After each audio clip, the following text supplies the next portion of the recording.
P T I کے رہنما ہیں وہ لیاقت باغ راولپنڈی میں اکٹھے ہوں گے، اور پہلا جو جتھا ہے وہ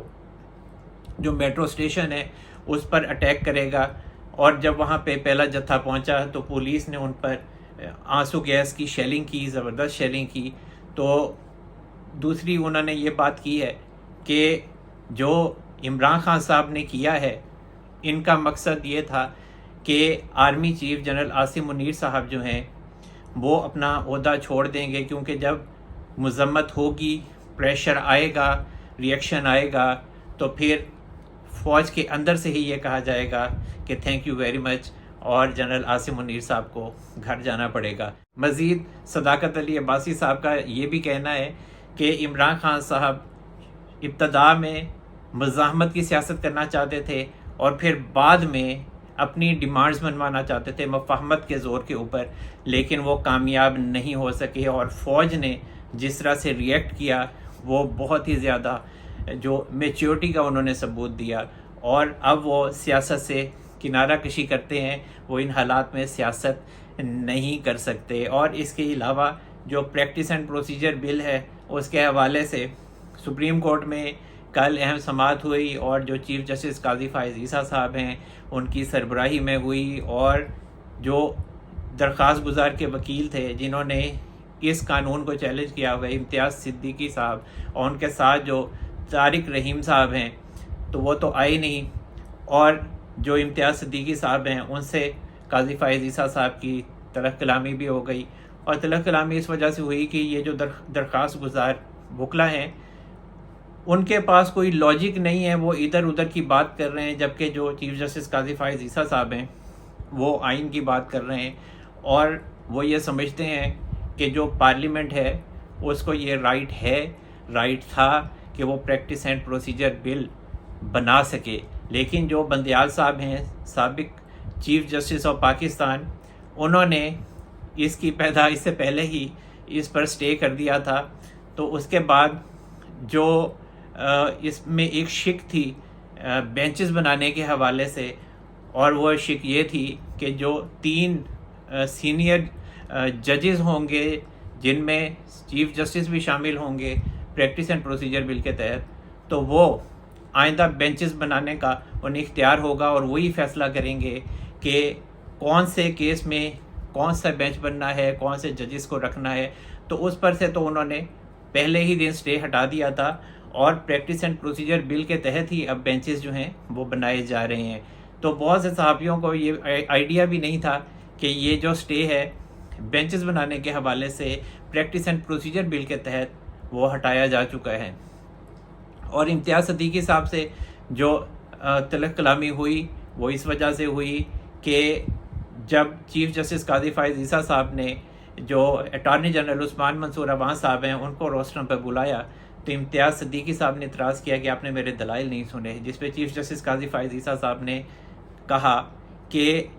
کہاں حکم نامے میں لکھا ہے کہ آج آپ کے دلائل سننے ہیں، جب حکم نامے میں پہلے ہی لکھا جا چکا ہے کہ امتیاز صدیقی صاحب اپنے دلائل مکمل کر چکے ہیں۔ اس پہ جو امتیاز صدیقی صاحب ہیں ان کا یہ کہنا تھا کہ آپ نے مجھے سنا نہیں ہے، آپ کا یہ رویہ ٹھیک نہیں ہے، اور جو طارق رحیم صاحب ہیں انہوں نے بھی پیغام بھیجا ہے، اور وہ آپ کے رویے کی وجہ سے نہیں آئے، جس پہ چیف جسٹس قاضی فائز عیسیٰ صاحب نے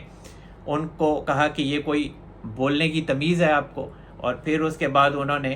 امتیاز صدیقی صاحب کو واپس بیٹھنے کا اشارہ کیا، اور پھر وہ بیٹھ گئے۔ ویسے چیف جسٹس قاضی فائز عیسیٰ صاحب کے حوالے سے یہ کہا جاتا ہے کہ وہ تھوڑا سا جلدی ٹیمپر جو ہے وہ لوز کر جاتے ہیں۔ ویسے ایک بات یہ ہے کہ جو انسان سچا ہوتا ہے اور جس کے ساتھ زیادتیاں ہوئی ہوتی ہیں تو کہیں نہ کہیں اس کا ٹیمپر لوز ہو ہی جاتا ہے۔ اور اس کے علاوہ جو نئی خبر ہے وہ یہ ہے کہ عمران خان صاحب کی آفیشیل سیکرٹ ایکٹ کی جو عدالت ہے، اور جو عدالت لگی وہ اڈیالہ جیل میں لگی، اور میں نے جیسے آپ کو بتایا تھا کہ عمران خان صاحب پر فرد جرم لگنے والی ہے، بار بار میں نے آپ کو یہ بتایا تھا، اور میں نے کہا تھا کہ یہ جو فیصلے عمران خان صاحب کے حق میں نہیں آ رہے اور ڈیلے کیا جا رہا ہے، ڈیلینگ ٹیکٹکس کا استعمال کیا جا رہا ہے، وہ اسی وجہ سے کیا جا رہا ہے کہ عمران خان صاحب کو سائفر کیس میں سزا دی جانی ہے۔ اور اڈیالہ جیل اٹک جیل سے شفٹ کرنے کا مقصد بھی، اولین مقصد بھی یہی تھا کہ عمران خان صاحب کا اڈیالہ جیل میں ہی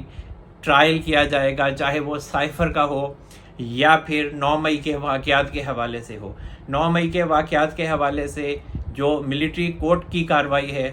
وہ اس کے بعد ہوگی، لیکن ابھی سائفر میں عمران خان صاحب کو مکمل طور پر پیک کر دیا گیا ہے،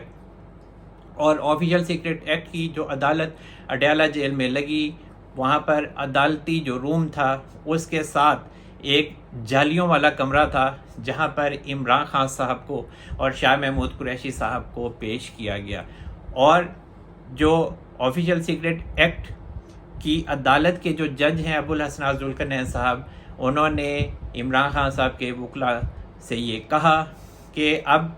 ٹرائل شروع کرنے کا وقت ہوا چاہتا ہے، اور ہم آپ کو جو چالان کی نقول ہیں وہ دینا چاہتے ہیں، جن میں نعیم حیدر پنجوتا صاحب تھے، اس کے علاوہ شیر افضل مروت صاحب تھے اور سلمان صفدر صاحب تھے۔ تو انہوں نے جو نقول تھیں چالان کی ان کو لینے سے انکار کیا، اور انہوں نے یہ موقف پیش کیا کہ جی اسلام آباد ہائی کورٹ میں ہماری درخواستیں لگی ہوئی ہیں، ایک تو وہ ان کیمرہ سماعت کے حوالے سے اور ایک اوپن ٹرائل کے حوالے سے ہے کہ جیل میں سماعت نہیں ہونی چاہیے، اور اس کے علاوہ جو جج صاحب ہیں ابوالحسن ذوالقرنین صاحب، ان کے حوالے سے بھی ہے کہ وہ یہ کیس نہیں سن سکتے۔ تو اس پہ جو عامر فاروق صاحب ہیں اسلام آباد ہائی کورٹ کے چیف جسٹس، انہوں نے فیصلہ نہیں سنایا، انہوں نے بھی بس 2-3 دن کا کہہ دیا کہ میں نے فیصلہ محفوظ کیا، میں سنا دوں گا جلدی آپ لوگوں کو۔ حالانکہ جو عمران خان صاحب کے وکلاء ہیں انہوں نے چیف جسٹس عامر فاروق صاحب کے کیے گئے محفوظ فیصلے کے اوپر بھی متفرق درخواست دی کہ آپ جلدی فیصلہ کر دیں، کیونکہ وہاں پر آفیشل سیکرٹ ایکٹ کی عدالت میں تو ٹرائل شروع ہونے جا رہا ہے۔ تو عامر فاروق صاحب نے حامی تو بھر لی کہ میں جی 2 سے 3 دن میں سنا دوں گا، لیکن سنایا نہیں ہے، انہوں نے آج تک نہیں سنایا۔ تو جو ابوالحسن ذوالقرنین صاحب ہیں ان کا یہ کہنا تھا کہ کارروائی نہیں روکی جا سکتی، اگر آپ کے پاس کوئی اسٹے کا آرڈر ہے اسلام آباد ہائی کورٹ کے چیف جسٹس عامر فاروق صاحب کی طرف سے تو لائن دکھائیں، پھر ہم کارروائی روک دیتے ہیں۔ جس پہ فیصلے کے اوپر جو بات کی گئی ابوالحسن ذوالقرنین صاحب کی طرف سے، اس کا کوئی جواب نہیں تھا عمران خان صاحب کے وکلاء کے پاس۔ کیسے ہوتا ہے جب فیصلہ آیا ہی نہیں؟ اور عمران خان صاحب نے بھی اعتراض کیا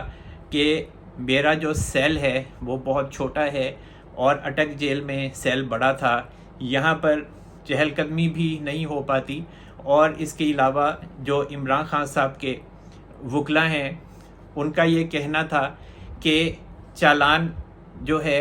اس کی جو نقول ہیں وہ عمران خان صاحب کو نہ پیش کی جائیں، نہ شاہ محمود قریشی صاحب کو پیش کی جائیں۔ شاہ محمود قریشی صاحب سے بھی ان کی طبیعت پوچھی گئی تو شاہ محمود قریشی صاحب کا یہ کہنا تھا کہ کچھ دن میری کمر میں درد رہا، میں نے گدے کی درخواست کی تھی، وہ مجھے پرووائڈ کر دیا گیا ہے،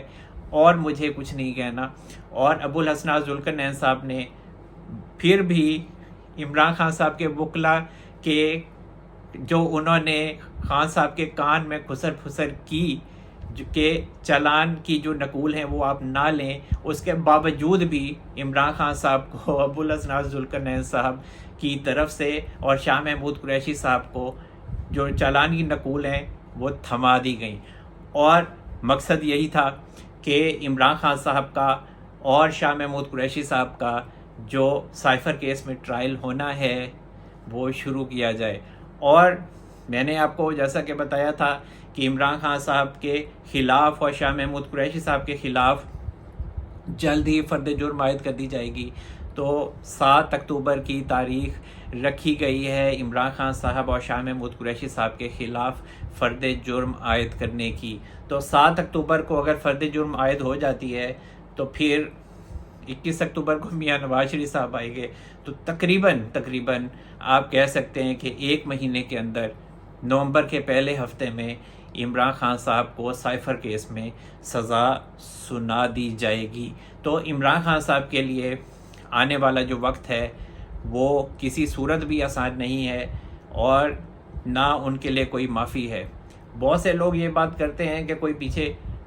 بیک چینل پہ کوئی ڈیل کی بات ہو رہی ہے، کوئی ڈیل کی بات نہیں ہو رہی، ایک نئے سرے سے ایک خبر چھوڑی گئی ہے، لیکن ابھی فی الحال کوئی چانس نہیں ہے کہ عمران خان صاحب کو یہ باہر بھیجیں گے، یہ صرف جیل میں ہی بھیجا جائے گا عمران خان صاحب کو۔ اور اس کے علاوہ جو تقسیم کار کمپنیاں ہیں